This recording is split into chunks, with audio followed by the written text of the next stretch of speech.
menjadi andalan PSM Makassar pada Liga 1 2022-2023. Di bawah asuhan Bernardo Tavares, Yance Sayuri selalu jadi pilihan di sisi kanan pertahanan Laskar Pinisi.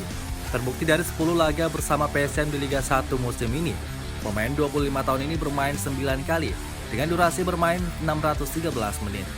Gaya permainan Yance Sayuri di tangan Bernardo Tavares semakin matang.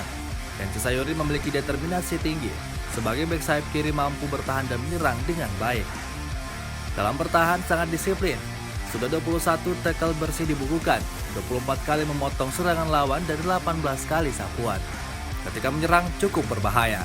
5 tembakan dilepaskan ke gawang lawan. 4 diantaranya tepat sasaran serta catatkan 1 assist. Daya juang tinggi selalu ditunjukkan selama pertandingan, ditambah sifat pantang menyerah. Yance mengaku akan memaksimalkan kesempatan bermain yang diberikan pelatih. Target saya pertama harus bermain 100% di setiap pertandingan kalau diberikan kepercayaan sama pelatih, katanya beberapa waktu lalu. Selain itu, ia ingin bawa PSM meraih hasil terbaik, tidak lagi berada di papan bawah klasemen seperti musim 2021-2022. Yance menilai persaingan di kasta tertinggi sepak bola Indonesia musim ini sangat ketat.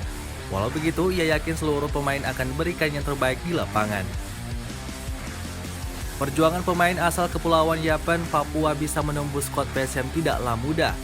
Ia bergabung bersama klub kebanggaan masyarakat Sulawesi Selatan pada Liga 1 2021-2022. Yance berada di bawah bayang-bayang saudara kembarnya Yakob Sayuri.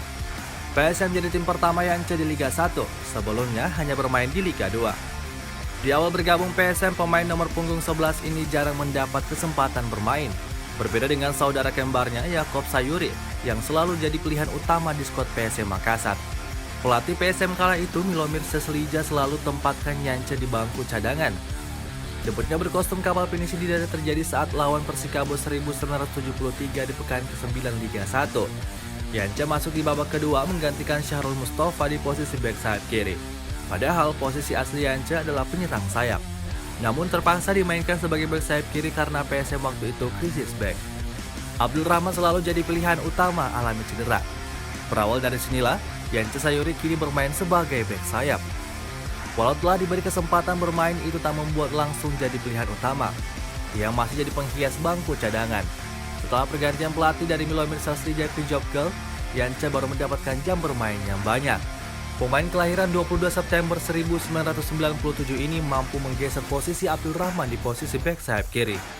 Penampilan yang tak bisa dilupakan musim lalu ketika lawan Semarang di Stadion Kapten 1 Wayan Dipta Gianyar pada Minggu 6 Maret 2022. Yance tampil Spartan saat PSM mengalahkan PSIS Semarang dengan skor 2-1. Dia tampil pantang menyerah, daya juang tinggi diperlihatkan, bahkan 8 menit sebelum pertandingan berakhir, dia sempat terbaring di tengah lapangan karena mengalami cedera.